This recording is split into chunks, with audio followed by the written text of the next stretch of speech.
चरम सुख प्राप्ति के साधन, सेक्स, नशा, एडवेंचर। एडवेंचर का मतलब आपका भौतिक शरीर वर्तमान में होने वाली प्रक्रिया के साथ पहली बार आपके संपर्क में आया है और यह अनुभव संपूर्ण जीवन के संरक्षित ज्ञान के आगे अनुभव की जाने वाली विचित्र घटना है। इस स्थिति में हमारी संपूर्ण मानसिक विचार गतिविधि कुछ पल के लिए शून्य हो जाते हैं। हमारे जीवन का एक ऐसा रहस्य है जिसे सुलझाने में सालों तक बहुत मेहनत करनी पड़ती है।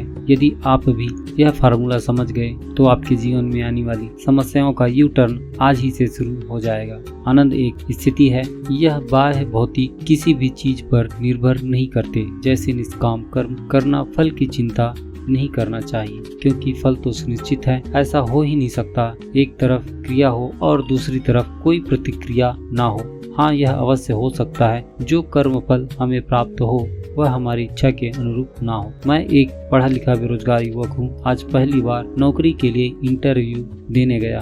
वहाँ पहले से ही सैकड़ों की संख्या में भीड़ खड़ी है। मैंने देखा, घबराया नहीं और अपनी बारी का इंतजार करता रहा। कुछ घंटे इंतजार करने के पश्चात मेरा नंबर आया। दरवाजे से जैसे ही अंदर गया वहाँ मैंने देखा मेरे सामने 7 लोग बैठे हैं। मैंने अपनी संपूर्ण जीवन की अनुभव, शिक्षा, नैतिक संस्कार एवं जीवन ऊर्जा से निर्मित भाषा का प्रयोग करते हुए बड़े ही शालीनता से मैं हर एक प्रश्न का उत्तर दिया और अपना इंटरव्यू देकर चला आया।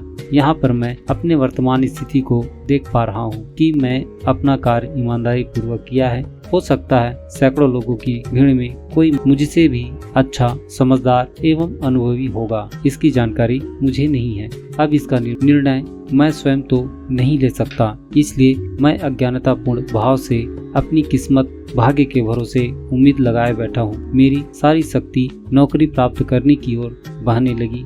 मुझे सिर्फ कर्म करना है, बस निष्काम कर्म। कर्म अगर सही दिशा में हो रहा है तो फल की प्राप्ति सुनिश्चित हमारे पक्ष में ही होगी। जो पढ़ाई करेगा उसकी समझ बढ़ेगी। अब समझ बढ़ने से सुख प्राप्त होगा और सुख के पश्चात परम सुख की प्राप्ति। आनंद चाहिए जीवन में, सुख नहीं आनंद चाहिए, क्योंकि सुख दूसरों पर निर्भर है। गाड़ी मिल जाए तो खुशी हो जाए, सुंदर पत्नी मिल जाए तो खुशी हो जाए, पैसा मिल जाए तो खुशी हो जाए, परंतु यह सुख की कामनाएं निरंतर बढ़ती ही रहती है। इसलिए जीवन की परम सुख इच्छा की पूर्ति होने में नहीं, अपने जीवन की न्यूनतम मूलभूत आवश्यकता की पूर्ति करने में है। इसलिए सन्यासी बहुत सुखी है, सन्यासी बहुत आनंदित है, क्योंकि आनंद आंतरिक स्थिति है, इच्छाओं की पूर्ति नहीं, विचारों की शून्यता है, यानी विचार है ही नहीं। मन मस्तिष्क में यदि किसी भौतिक वस्तु की विचार इच्छा हमारे मन में है तो उसे पूरा करने की वासना बढ़ती ही जाएगी। इसलिए सुख और दुख दोनों विचार पर निर्भर करता है। मान लो एक आदमी कोमा में है, उसके कान में जाकर कहो कि तुम्हारा मकान में आग लग गई है, तो वह क्या प्रतिक्रिया देगा? उसे तो कोई फर्क ही नहीं पड़ेगा। आप उससे कहोगे दुनिया की 4 सबसे खूबसूरत महिला आपसे शादी करना चाहती है, यहाँ भी उसे कोई फर्क नहीं पड़ेगा, क्योंकि मस्तिष्क पर इच्छाओं की पूर्ति के लिए विचार पैदा नहीं हो रहा। यदि उत्पन्न हो भी जाए तो शरीर कार्य करने की स्थिति में नहीं है। फिर चरम सुख प्राप्ति के साधन, सेक्स, नशा, एडवेंचर। एडवेंचर का मतलब आपका भौतिक शरीर वर्तमान में होने वाली प्रक्रिया के साथ पहली बार आपके संपर्क में आया है और यह अनुभव संपूर्ण जीवन के ज्ञान से आगे विचित्र घटना है। इस स्थिति में हमारी संपूर्ण मानसिक विचार शून्य हो जाते हैं। इसे समझने के लिए, महसूस करने के लिए, सीखने के लिए, और जब हम इस स्थिति को सीख एवं समझ जाते हैं तब यह घटना सामान्य हो जाती है और यह प्रतिक्रिया पुनः दोहराए जाने पर पहले जैसे किसी भी प्रकार की सुख की अनुभूति प्राप्त नहीं होती। फिर इसे और सुख प्राप्ति के लिए और नए दृश्य एवं घटनाएं जो पहले कभी देखा ना गया हो, जैसे किसी महोत्सव में बच्चे को झूला झूलते हुए देखते हैं, परंतु यह झूला सामान्य से अलग है और आप इस नए झूले से में झूला झूल रहे हो और जिसकी ऊंचाई एवं गति आपके समझ एवं अनुभव से बाहर हो।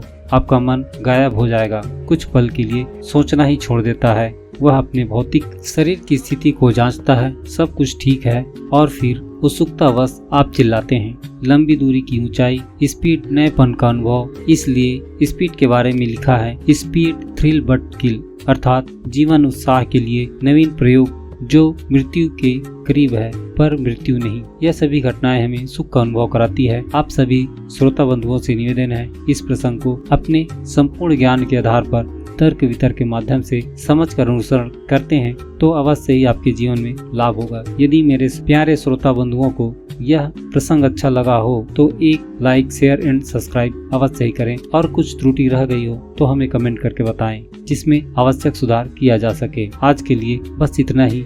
आशा करता हूँ अगले वीडियो में एक नई प्रसंग के साथ पुनः मुलाकात होगी। परमपिता परमेश्वर आपके एवं पूरे परिवार को सुख शांति प्रदान करे। हमारे इस प्रसंग को शुरू से अंत तक ध्यान पूर्वक सुनने के लिए आप सभी का एक बार फिर से बहुत बहुत धन्यवाद।